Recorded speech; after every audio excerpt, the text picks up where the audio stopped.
everybody. Hi, I'm Jasmine. So I'm honored to introduce someone who is very special to me.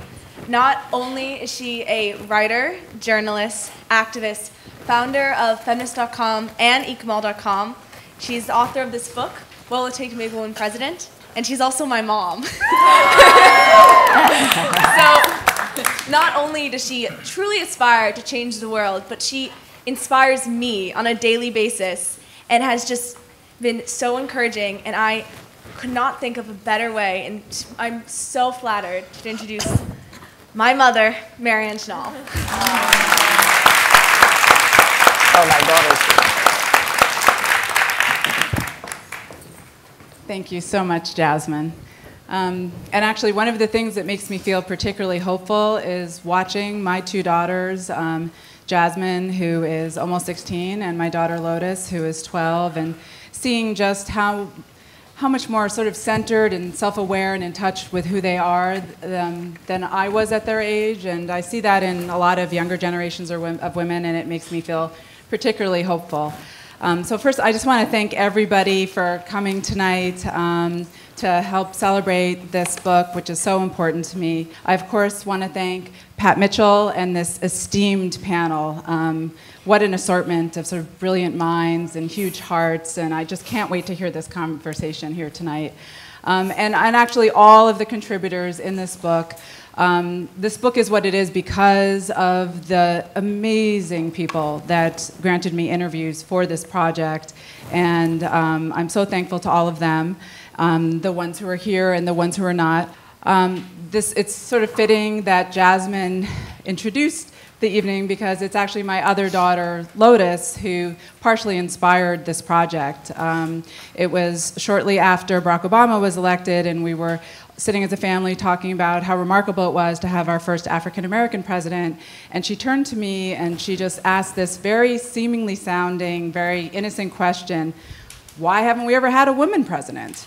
And it really sounds like such a simple question, and you know, I've been working on women's issues my whole life and running a women's nonprofit, and I really found it, you know, sort of a hard question to simply answer, and it kind of stuck with me. And I was covering an event at the Women's Media Center, and I decided to work it into some of the questions I was asking at the event, and so I wrote this article, What Will It Take to Make a Woman President, at CNN, and it was supposed to be in a little narrow vertical at CNN, but it got so much traffic, they put it on the homepage, and it was getting all these comments, and I thought to myself, you know, I struck a nerve. It seemed like this was a topic that was worthy of exploration. So when I first set out to do the book, I thought I might do 20 interviews, and then what really happened is that everybody I talked to, you know, Gloria Steinem would say, speak to these people, and Donna Brazile would say, speak to these people, and it just kept going. And so I wound up with nearly 60 interviews, which is why actually there's an ebook version of this project that has an additional 19 interviews. So I encourage everybody to check out the ebook too.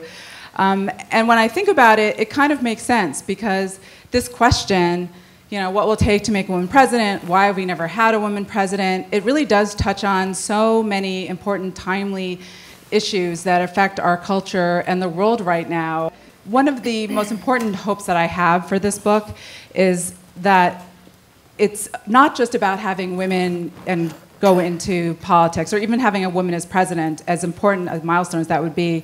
To me, it's just having women and girls see themselves as leaders in whatever way that they are meant to do. And lastly, a lot of people reminded me of sort of the importance that we all have as citizens to vote and to support the candidates that we believe in, to speak out for or against issues that we, you know, feel passionately about. We all can play a part in being an agent of change.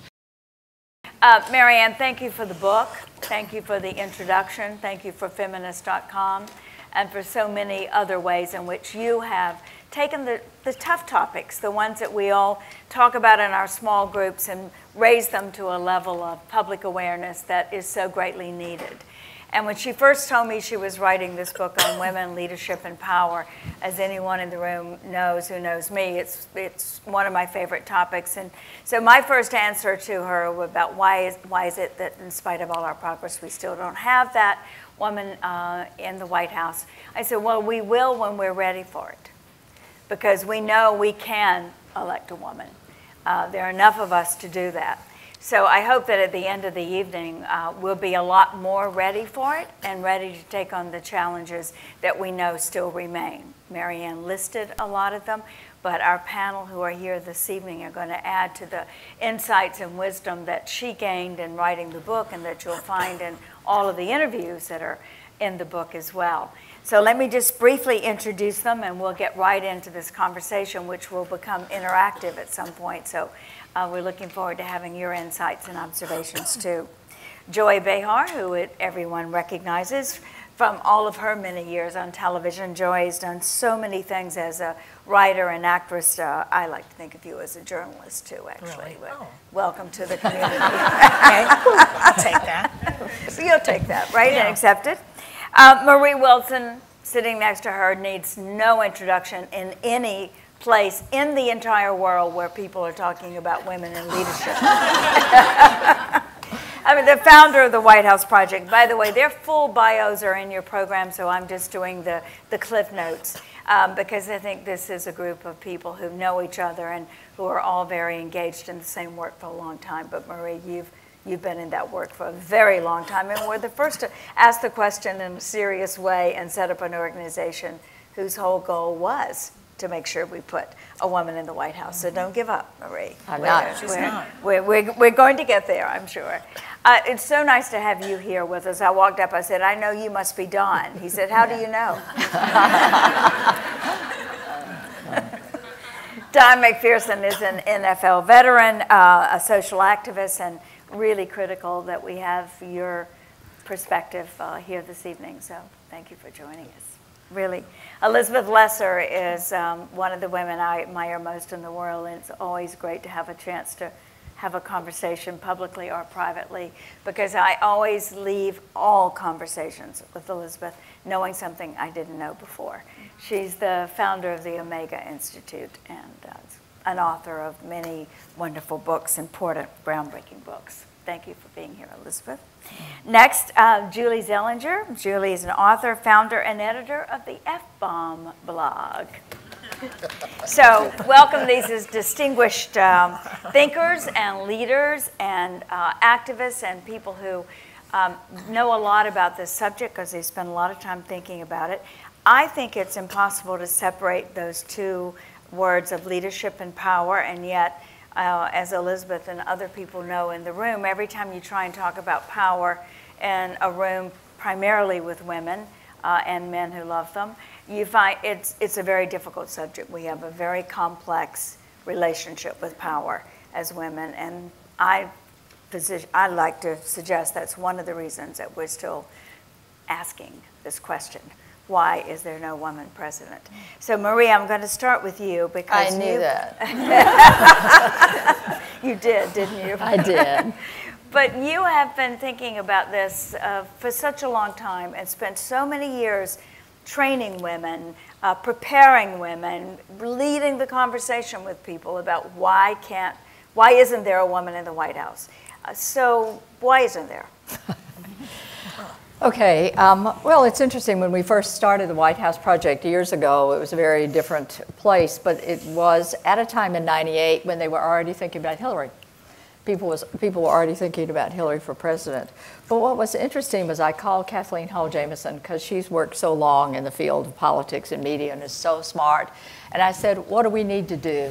You know, Kathleen, what can we do that really works? And I will never forget it, because she said to me, we need to change the conversation. What? You know, but she was right. A lot of the conversation has changed. We're sitting here tonight, I think many of us thinking that the conversation has moved enormously. But what we forget is if we look at history, both our history as women and the history of the presidency, is we have, you know, it took us so long, it took us 80 years to get the right to vote, right? I mean, we're not a fast-moving crowd. And, you know, and it has taken a long time for the country to start to trust women in executive leadership. But if you look at the legacy of the president, comes from governors. I mean, most of the presidents have been governors. They're people we have seen over and over again govern. I mean, a few people have come from different places, but we don't have enough normalcy of seeing women in these roles. And we have moved backwards, actually, in terms of governors. When we first started the White House Project, there were more women governors than there are now. There are 5, and that's pathetic. So you don't have a pipeline.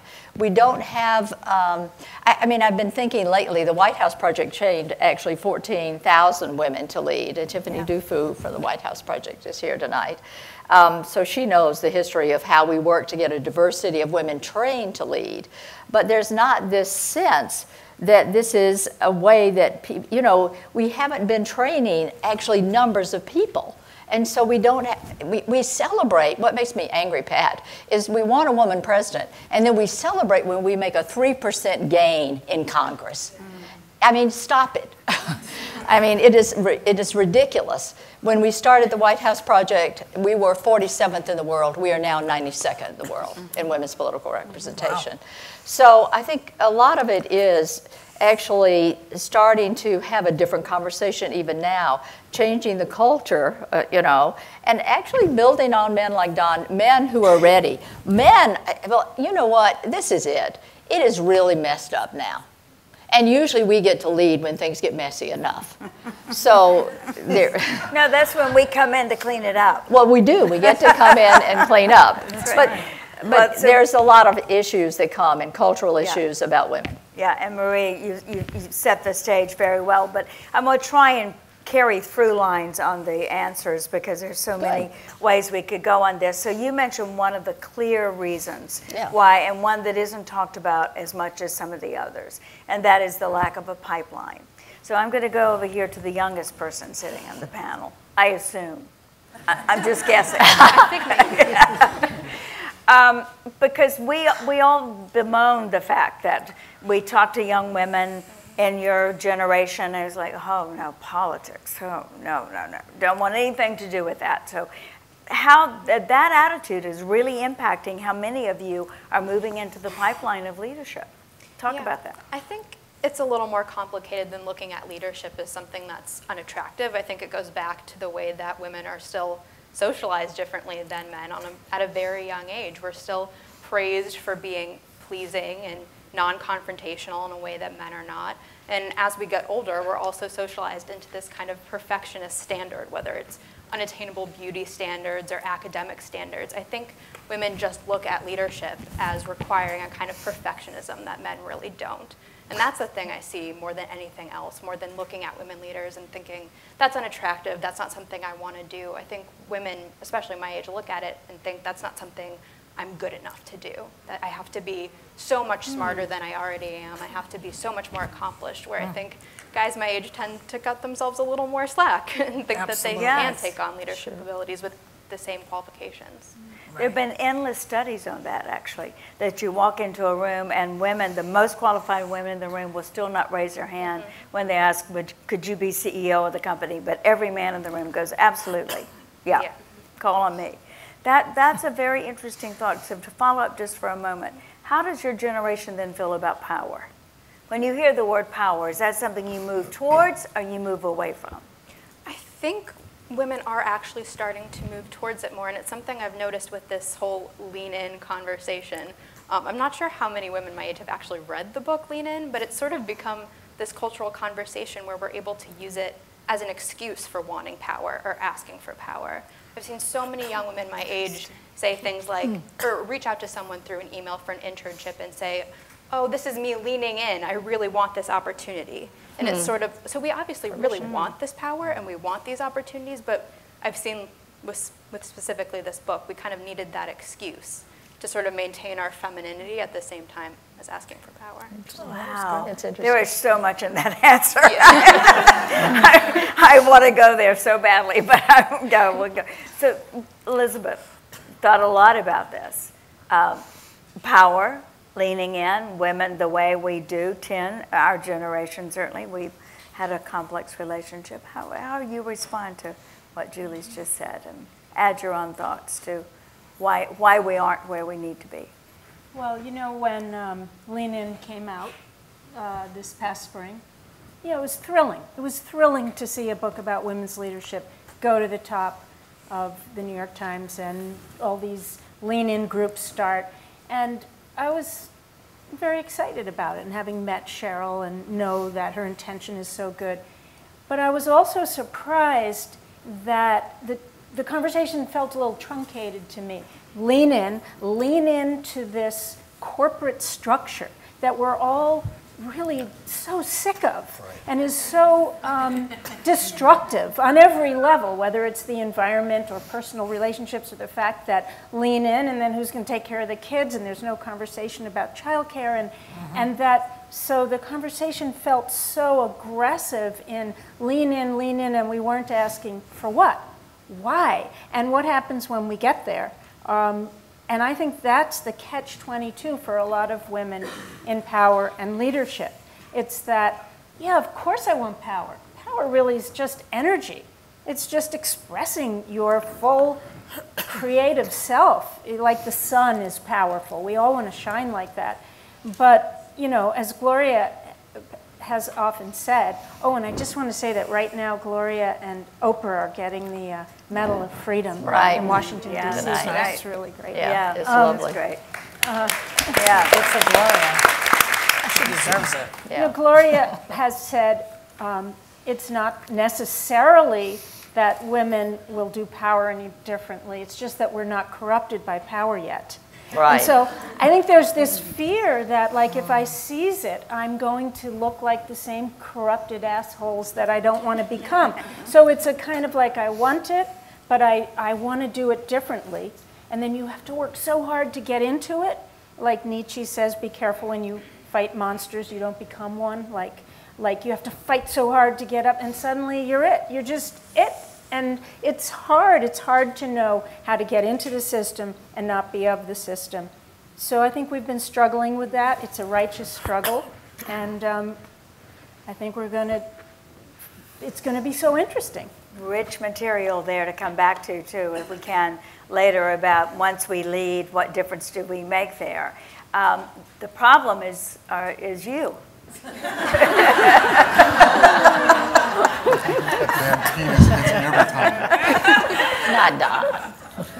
The problem is that there is one of the problems is there's a power paradigm in this country and around the world. And as Elizabeth says, we get to power and then we want to do it the way it's been done, and the way it's been done successfully has been the male power paradigm. It looks a certain way, it acts a certain way, it is a certain way. How would you agree that that is in itself a block to women's leadership? That we have a certain perception and definition of power? I hope not. I hope that what women do is help us redefine power. Help us redefine power and strength, control. Because for example, men's response to violence is more violence. A woman's response to violence is peace. Right. So strength, power, control, all those have become sort of the narrative of masculinity. And in a patriarchal society that has built our laws and is governed based on patriarchy, and all of that comes out of a patriarchy, whether it's comes out of the church, whether it comes out of Judeo-Christian patriarchy, all of that has helped to establish the rules. We create the rules of what that looks like, and then we call it a meritocracy. And so in a capitalistic society that's based on this whole notion of meritocracy, I see you shaking your head, but that's, so then it makes it impossible for you to do that without us being able to shoot you down at every step because you don't meet the male standard of what that looks like. Right. Which is why the boys are so ready to raise their hand, right? Because it's built for us. Right? And the whole environment is built for us. And so what needs to happen is that we do need to redefine what strength, what power, what leadership looks like. I mean, and as you talked about it, it's falling apart all around us. Our economy fell apart because of all these men here in New York who were all playing the game of just let's one-up each other. Right? One with the biggest toys, most of my toys, at the end of it wins. Not about what's best for the economy, what's best for the entire whole, which takes in a whole host of elements that we don't. So what I hope happens, and what needs to happen, And Donald McPherson, who ran the Women's Sports Foundation for many years, talked about as women emerge in sports, that women not be seduced by the male model. And ESPNW, which is the sort of the other side of ESPN that's been trying to emerge, has been trying to find out how do women compete and be successful in sports in the same way that men have.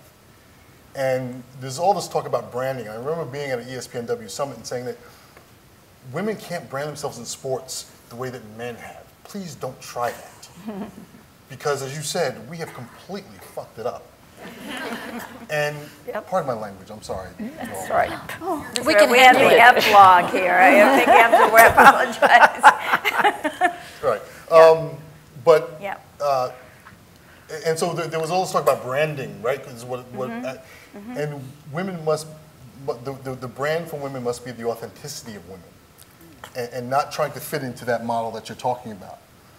Because that's when you just end up looking a lot like the men, and that's not a good place. Well, so there's all this evidence that the male power paradigm's not working too well across all the sectors, some of which you mentioned. And usually when we talk about that, one of the first fingers that gets pointed, rightly so, is at the media. Oh, the media. Yeah. I mean, we're the ones putting out the power paradigm. We're the ones who are showing what success looks like. We're the one, and I say we because it's been my profession for a long time too. Not that me and Joy, it's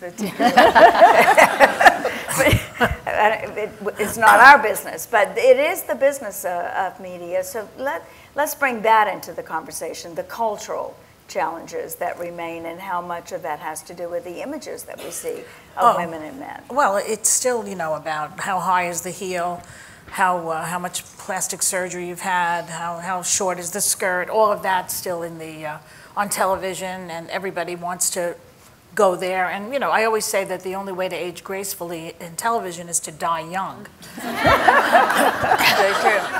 Or retire. Because you have to die young. Because not that 60 Minutes, the Sharpay lives over there.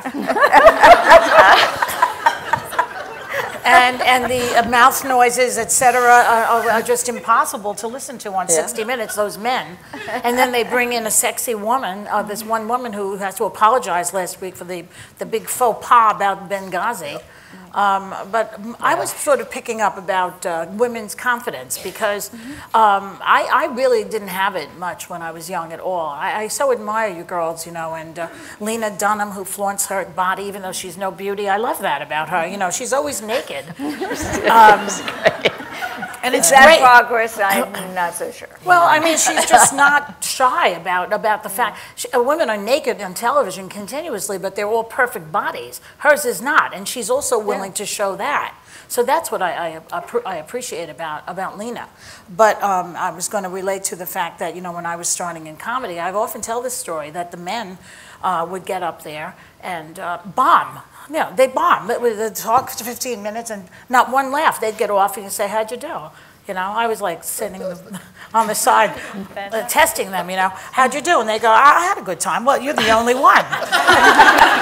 And then the women would come off. And we would get laughs, and we'd be like, oh, they hated me. It was an incredible difference in the perception of how you performed. Yeah.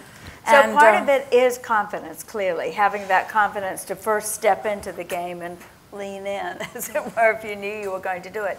But the other part of it is that once you do that, and Marie, you observe this with women you train to run for office, once you get into the game, the media is still going to treat you differently. Oh, yeah. They're going to write about your high heels and your short skirt and your plastic Well, you also surgery. get in trouble for opening your mouth if you're a woman more. I have gotten in a lot of trouble for opening my mouth. And, I don't know about power, but I believe in personal power, and I believe in speaking up. And that's where the power comes from. And a lot of girls also are scared to speak up. They're afraid the boys won't like them. And then there's this mean girl thing that goes on, which I'm appalled by that. Girls mean to be powerful. I'm really all for the mean girl thing. Oh, I know, but I don't think the girls are mean. I think they mean to be powerful. And they end up being mean because they're all trying to get power. Oh, is that it? They're just, but they're trying to do it the wrong way. They seem like a little bunch of bitches to me. I have missed you. I don't like it. So maybe a mean girl would be the one to make it to the White House. Yes. Yeah. Right. That's possible, as a matter of fact. But on the what subject were we on? Pat, I'd like to make a reference though to what we're talking about that's recent. That's I mean, good. I think it. I have so missed you. What I think is interesting is that in the last few weeks we have seen four women who had been getting together for lunch. 4 women who were willing to step across the aisle and actually break into what was, falling apart in this country, right. The whole Congress. And they did it because they had been having dinners together for years. Yeah. They did it because they had some power. I mean, all of them had a little power, but they actually brought it together, and they were over 50% of the solution when they're only this small percentage of Congress. Mm-hmm. And it's a very interesting, it's a very small metaphor of what women do at a large scale. And I don't think it got near the attention, frankly, that it should have gotten, because we spent 3 weeks yelling at Obama, yelling at everybody who had caused this. Yeah. But when it got fixed by these women who said enough, there wasn't this like, God, look at that. No, it got one story. Do you know what? Essentially, I mean, in 1 week maybe it was news. But Olympia Snowe backed out. I mean, she had the power. She was losing it, and she backed off, which was disappointing to see. Oh, you mean when she left? Yeah, when she left. Yeah, because the Tea Party was breathing down her neck. But that's sort of applying the standard of perfection to women that I think we got to kind of relax about. Yeah. It's like, oh, she backed out, and therefore she's not any different, and she's not. Help. It's women are gonna, when we get into these positions of power, we get to be as much a schlemiel as men do, a lot of the time. Like, we can't have this standard of perfection, and especially women. I feel we need to just support each other massively, and point out what you just did over and over. Just point out how we are succeeding. I think it's really important. Like, it's a commitment we need to make to each other, especially the super brave women who are going into elected office, which seems so thankless. Yes. And every time we talk about being a woman president, the first thing that comes back as a rebuttal is, oh, yeah, well, what are you going to do differently? Look at Margaret Thatcher. Look at Indira Gandhi. Look at Golda Meir. Mm-hmm. I mean, that's it, right? Those are the 3 examples that we throw out. Instead of saying, look at Ellen Sirleaf Johnson. Look at Bachelet. Yes, look at all, there's so many other examples now. And it does, these new examples are showing that women can lead differently. Is that embraced widely in your generation, Julie, that once in a position of responsibility and power that you can, in fact, do it differently? Oh, absolutely. I think even just like in the school clubs that I belong to and through blogging, once women are in those positions of power, it's not an issue. And I think also, especially in the classroom setting or in a club setting at school, men respect that power as well. I really think it's a non-issue. It's really about getting there and having the confidence to overcome what could happen in between wanting that power and actually having it. And yet, Don, you brought up something that gets to be part of that transition, is that getting to the point where it's okay to say, I'm doing it my way, which happens to be a woman's way, and to make that clearly, this is my perspective. I'm bringing my full experiences as a woman to the table. Instead of feeling like we always have to apologize if we're doing it somehow differently or explain it. So has that been your observation, that the women who lead and the worlds in which you move and lead are leading differently, are taking that difference into their leadership? I think so. I think that there is more leadership from women who have not been apologetic. One of my favorite people on this earth is the outgoing chancellor at Syracuse University, Nancy Cantor. And I watched her take on the old white male establishment of higher education in a small microcosm of that university, and lead in her own way, and lead in a very unapologetic way. But she's also receiving a lot of criticism for being a divisive person, and she's only led this amazing institution to $1 billion capital campaign, and a number of and completely transformed a city with her initiatives that everyone fought against, and yet she's being called this very divisive person by people who I love dearly, but who are wrong, who are flat out wrong, and they're making those attacks because she did it in a way that was inclusive of everyone in the community. It was inclusive of multiple voices and not just one way of looking at it. And she was criticized from higher education as a whole, and also people within that community. So there are women who are doing it their way, but those criticisms still happen. And I think that younger generations of not just of young girls, but of boys, being able to see women in leadership positions, getting used to that, and being able to see that it looks different, and that there's nothing that we don't lose, which is, this is all about fear. Yeah. This is all about misogyny, sexism, and fear of men, because it's sort of like why there's so much homophobia in a lot of male environments, is because we're afraid that other men are going to treat us the way we treat women. So that's at the core of homophobia. And so there's this fear from men that when women are in charge, that women are going to treat us the way we've treated you. I thought it was that they were afraid of their own latent homosexuality. Yeah. I think this is another... There's that too. There's a tremendous, but it's not latent. Because there's this, well, this is getting long. No. Yeah, but that one dynamic about thank racism. Where a lot of homoerotic stress in men comes from is because we do, right? I mean, it's all about what we do. And I was just talking to a friend of mine with her daughter the other day, and my own daughter, who girls are told, as you talked about, it's about what you look like. Right? And so in that gaze, you're giving power to that gaze, because it's why beauty is in the eye of the beholder, right? You give me your power, because now I'm the beholder. And so girls are being taught it's about what you look like, boys are being taught what you do. And that's not only, that's that part of that sexual reference I made, but also it's what we do. It's about what we do and not how we look. Yeah, and that's where media and culture plays a big role. Absolutely. Elizabeth, to pick up on the idea, though, that once a woman is in a position of power and leadership, and I think we have to look at that because we're talking about the pipeline to the White House, especially if she's the first or the only or one of 3 or 4, as in Congress, it's very hard to find your voice, to believe in your own power, and to do it differently, especially hard to do it that way. So what you just said a moment ago is maybe the reason that women aren't succeeding in doing it differently as often as they would like to is for the lack of support that they're feeling from the community of women who are saying, yes, go for it, do it that way, we're there, we'll support you. Talk about that more, because I know you thought about this a lot. Well, the whole world of power is so much about competition.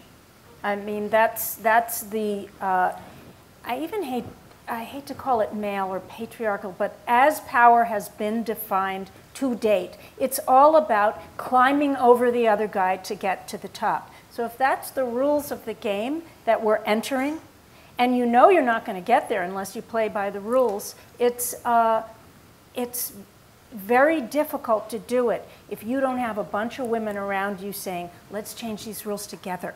Let's do it together. Let's not be in competition for what looks like only a couple of places for a couple of women. Let's just really support each other, work for each other, not be bitchy behind each other's backs and call each other names. And but that flies in the face of the rules of power to date. So it's going to take some real creativity and courage on women's parts to say, it's going to look different. If what we want is a culture of care and not a culture of violence, I mean, power now is associated with violence.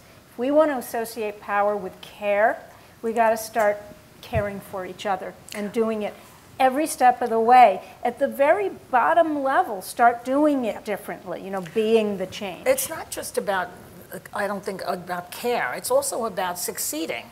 If you observe men, they know how to network. They do support each other. They tell each other, I've experienced this in my fields. They tell each other where the gigs are. When I was coming up as a comic, they would talk to each other. There's something going on in Boston, call so-and-so, call so-and-so. Well, the girls are all vying for that one spot.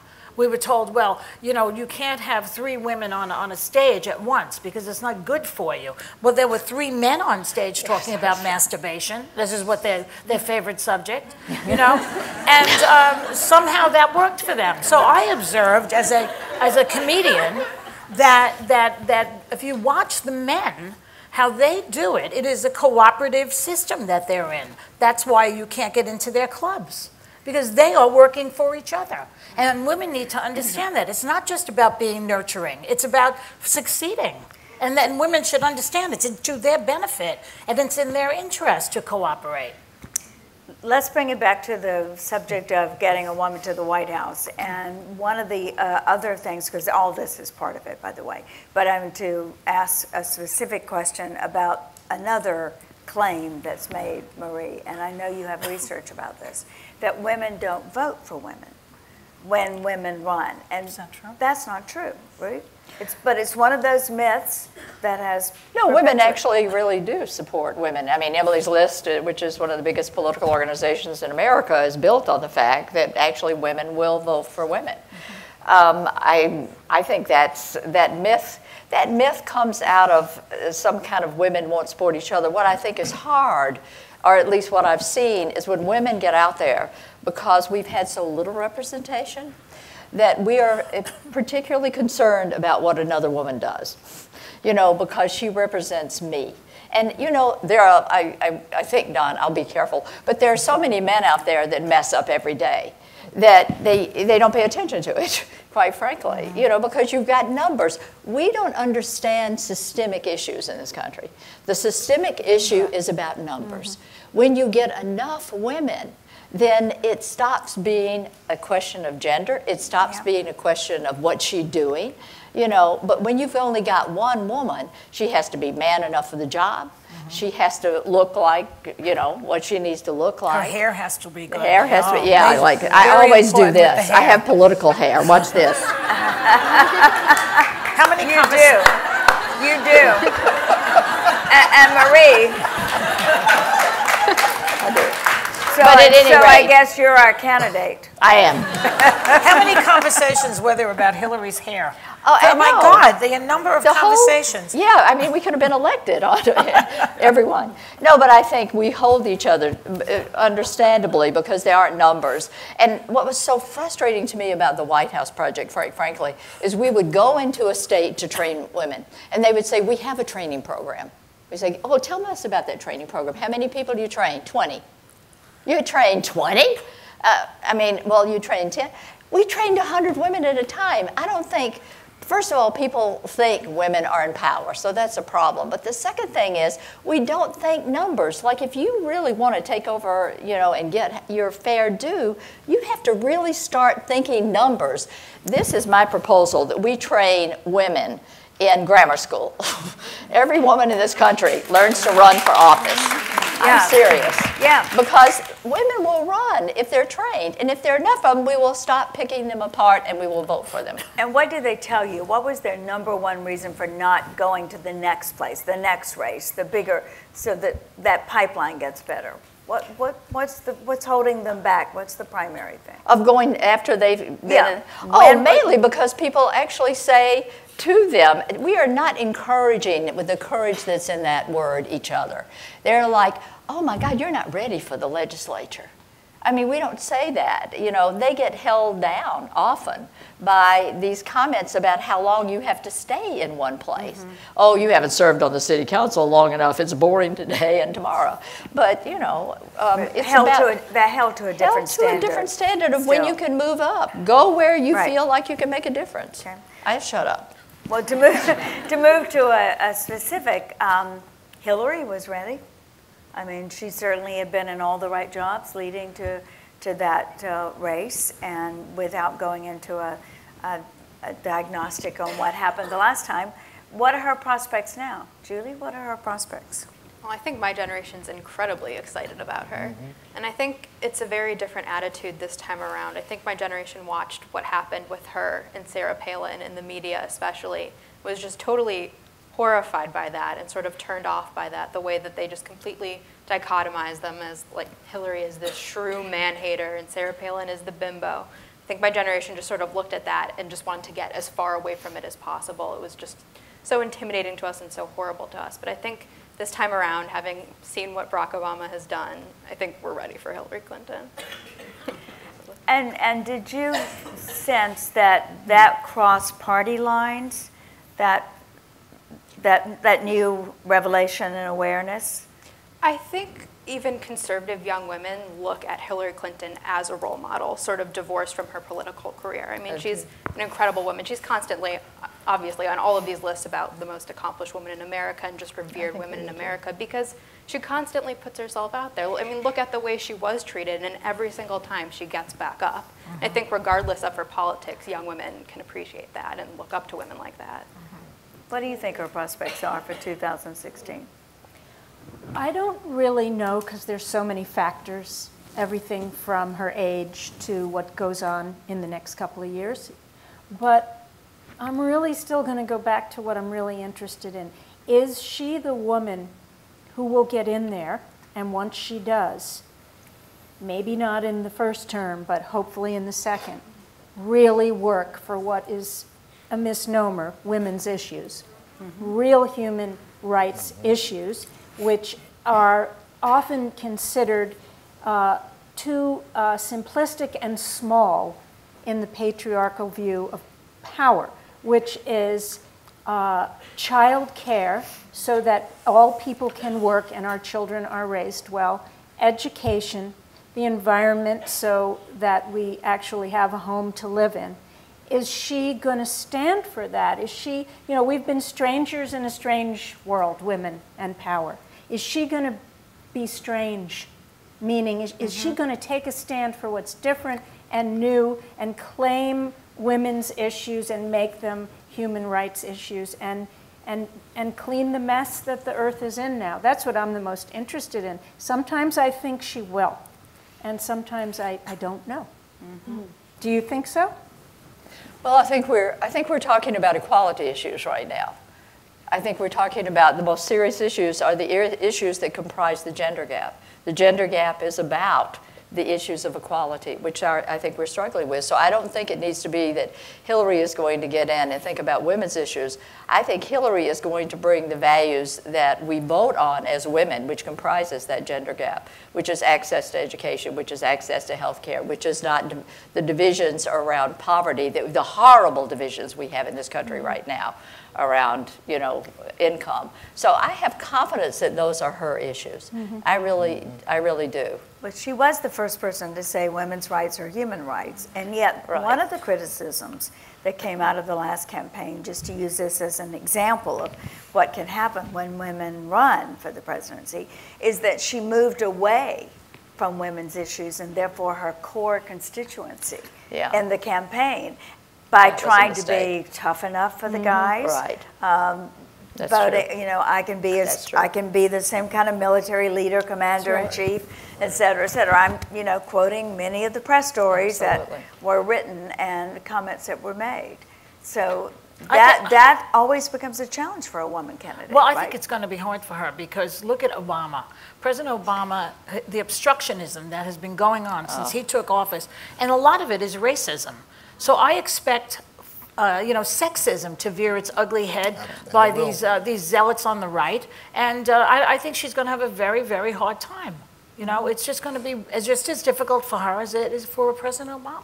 But the great thing is she's been so tested. Who could have a harder time? That's right. Yeah, that's really true. I don't think the hard time will deter her. Well, when she has the power, though, they're going to buck up against that. Oh, I agree. But God knows if there's any woman in this country, I mean, I don't mean to be, I'm not here doing a campaign, excuse me, but when I look at what she's bucked up against, I mean, we looked at everything that came at her during that last campaign. It was, it was so awful. I hated young women seeing it. But, you know, she got up every morning and got out there. I mean, I got up and cried. She's thinking of doing it again. Even when she ran against Obama. So what do you think? Yeah. What do I feel like when I talk? It's kind of like like there's a light. Well, I'm representing this whole, like I have to Yeah, you're speaking for all men. Don does that well. I think that since Obama's been in office, we've seen the rise in hate groups. We've seen the backlash. We've seen all the people come out and really fight. You're seeing the quote unquote, as Michael Kimmel is writing this book, angry white man. You're seeing this angry conservative white man who wants to take the country back and get it back on the right track. And all this about where it was supposed to be. And I think that on the one hand, I think Obama is good for Hillary. And on the other hand, I think he's bad for her. Because I think where he's good is that I think that he has flushed out all the crazies. They've come out. He's happy about that. They're out there, and they're saying it, and they're doing it, and they're saying the most outlandish, ridiculous things, and they're being able to do it with impunity because they're going against the black man, so they can say things about women that you go, what are you talking about? Yeah. They can say things about rape, they can say things about abortion, they can say things about women's bodies, they can say things because they're fighting against this notion that this black man's going to tell us what to do. And so he's flushed out all the crazies. And I think that's the good thing for her, because I don't think there is a more, and I know there's several, but to your point, I don't think there is a woman in this country who has put up with more crap and has kept her chin right there than Hillary Clinton. And she got along with a lot of the Republican senators. And she's unflappable. And I think to the point about power and control from that masculine identity, men respect that. And, they do. And men are going to respect the fact that she's put up with the crap of, and especially because she's put up with the crap of these people who, you know, went after to Bill. Yep. And with so many unfounded claims, and she, you know, I hate to say stood by her man sort of thing, but she did that. Yeah, don't say that. Don't say that. Well, let me just say what. No.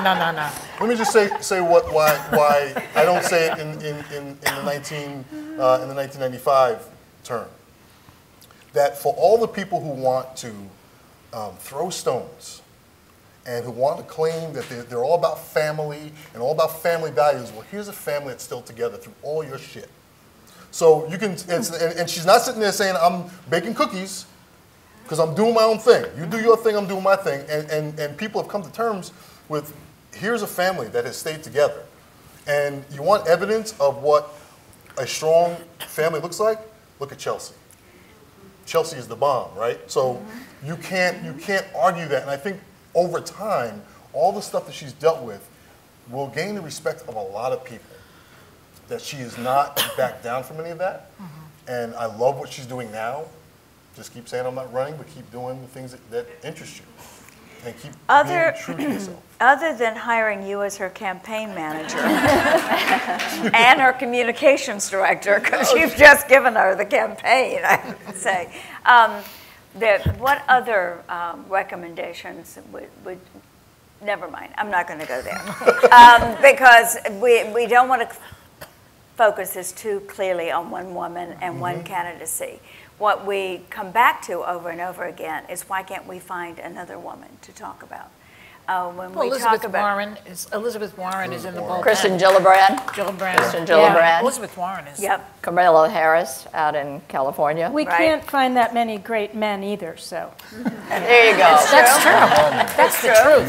Well, this is good because if we start to surface these names and then we start to encourage them in a different way from both sides of the political aisle, then we can start to have a different kind of conversation about it. So.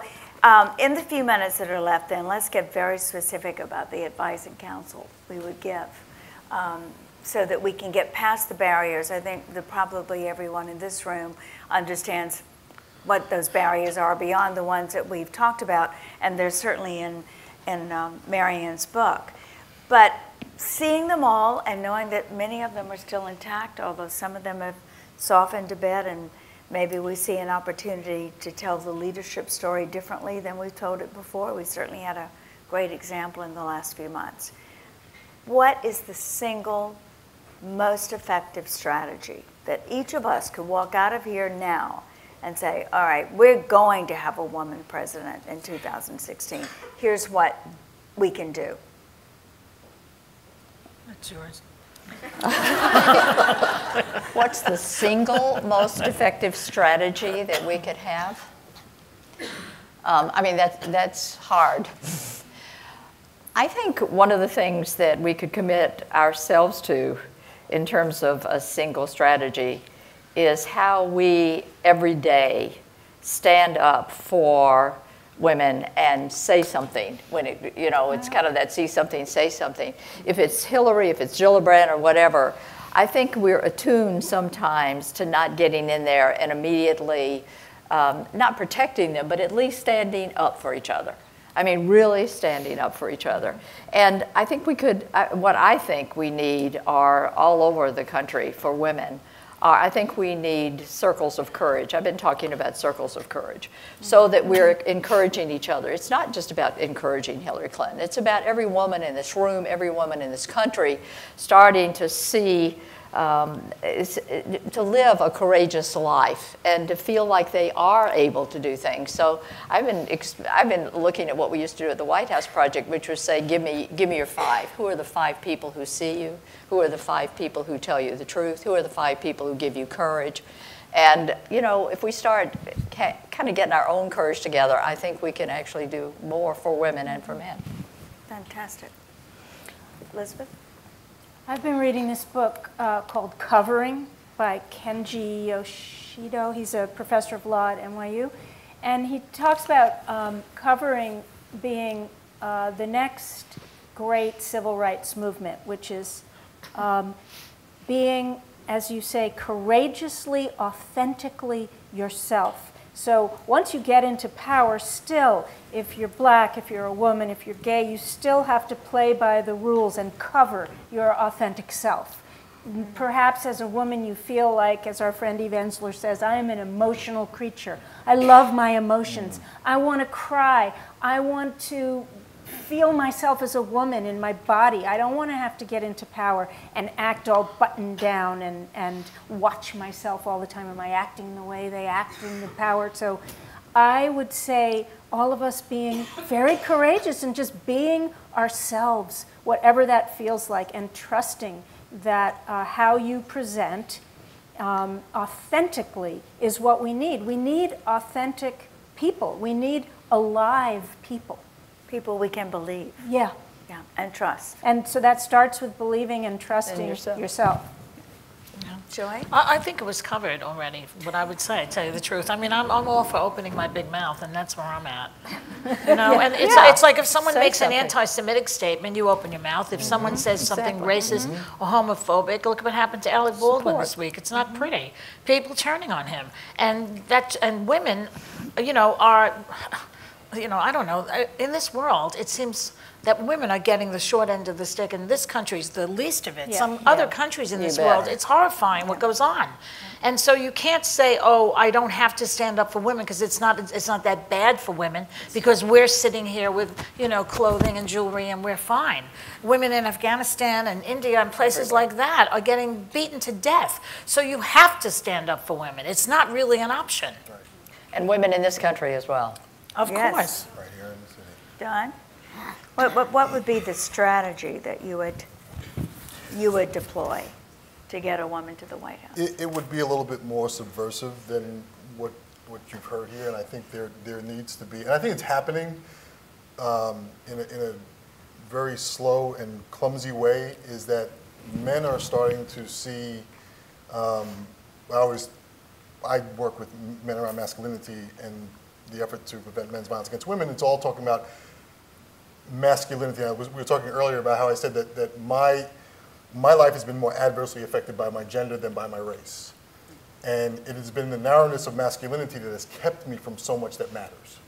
It's been my narrowness of masculinity that has kept me from understanding who I am as a whole person.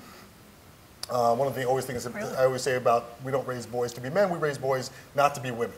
Right. So we're always telling boys not to be as opposed to what it means to be a whole person. And we've reached this point where so many of the institutions that are all about men and masculinity are starting to fail us. And the men in our government have failed us. And they failed us at some of the most basic and fundamental things that we all need: education, healthcare. I look at some of the more narrow male, quote unquote male environments like sports. Sports is a disaster right now. And sports and higher education has made a mockery of the greatest higher education system in the world. And so all these institutions where this narrow masculinity is really broken down and has left men dead at the side of the road. There's been Susan Faludi wrote the books Stiffed, all about how masculinity has left men, with very little as we get older and try to understand who we are as whole people. And so I think that would be my subversive campaign, to continue to talk to men about how this narrow masculinity that narrowly defines power and control, how that has left men with very few options. Raise boys like girls and girls like boys. How about we just raise them all like human beings that are loving and teach us how to love each other? Because Absolutely. Because even in the girl-boy paradigm, there is that power and control issue that rears its head. Somebody has to be in charge, and patriarchy takes over, and patriarchy and homophobic attitudes take over at a very, very early ages with our kids. And so we need to teach our children how to be human. We're not doing that. We teach them how to be boys and girls right now. So we get pink for girls and blue for boys, and it's this whole social construct that gets attached to that, that gets reinforced in so many different ways. So I think there needs to be a love movement. So Don, and thank you for your for the love. Thank you for the That's love. the subversive campaign, by the way.